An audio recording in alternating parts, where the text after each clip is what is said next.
Welcome back to Game Crunch, keeping you up to date with the latest in the video game world. Now today, we've got a couple big stories we're going to have to talk about, including there's some rumors swirling around that the future of Mortal Kombat 1's DLCs might be in jeopardy.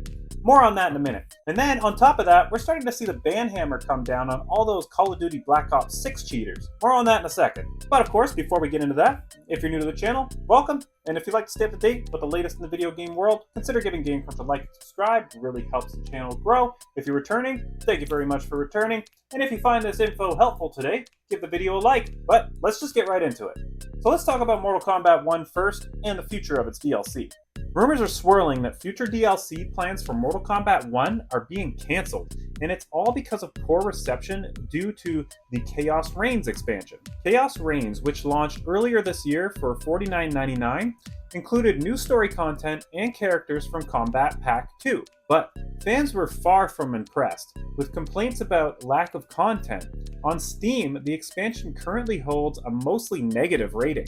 So far, the Kombat Pack 2 has added iconic characters like Cyrax, Sector, and Ghostface, with upcoming additions including the T-1000 from Terminator 2 and Conan the Barbarian. However, sources claim that due to low sales, a planned third Kombat Pack and second story expansion have been shelved. This is a major setback for a game that has generally seen favorable reviews. What do you think? Can the franchise recover, or has this DLC model hurt its momentum?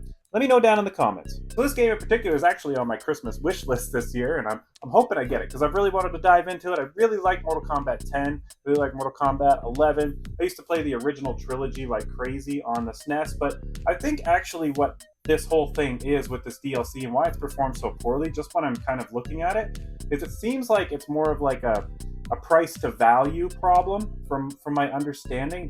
That price of $50 USD, which in Canada is going to be almost $70, is quite expensive just for DLC. And I mean, if that story is, only a few hours long and you get a combat pack with just a few characters, I could see where like the perceived value of that pack versus how much it costs, I could see why it would definitely struggle. But I'm definitely excited to check this one out, hopefully in a month. Now let's move on to Call of Duty. So ranked play is off to a pretty strong start, but Activision is really starting to crack down on all these cheaters. Activision has banned over 19,000 players in ranked play during its first week. Ranked play launched on November 20th and is only accessible to players with at least 50 multiplayer wins. Activision says this requirement helps its anti-cheat team analyze match history before approving those accounts.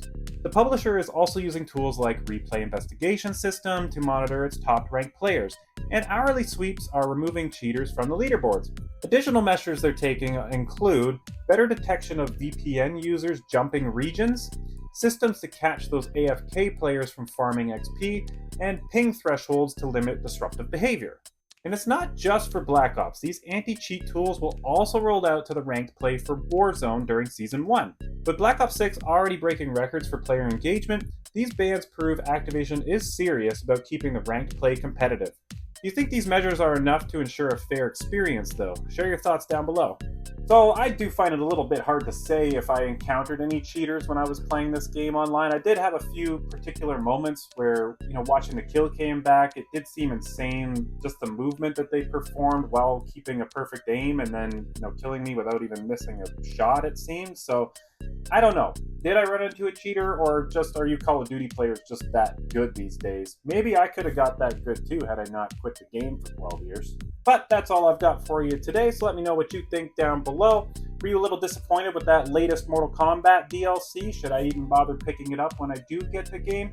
And what are your thoughts on those Call of Duty cheaters? Have you really ran into many cheaters online? Like, is it a rampant thing, or is it just kind of, once in a while you might run into one? I want to thank you guys very much for tuning in again today, and I'll catch you tomorrow. Have a good one.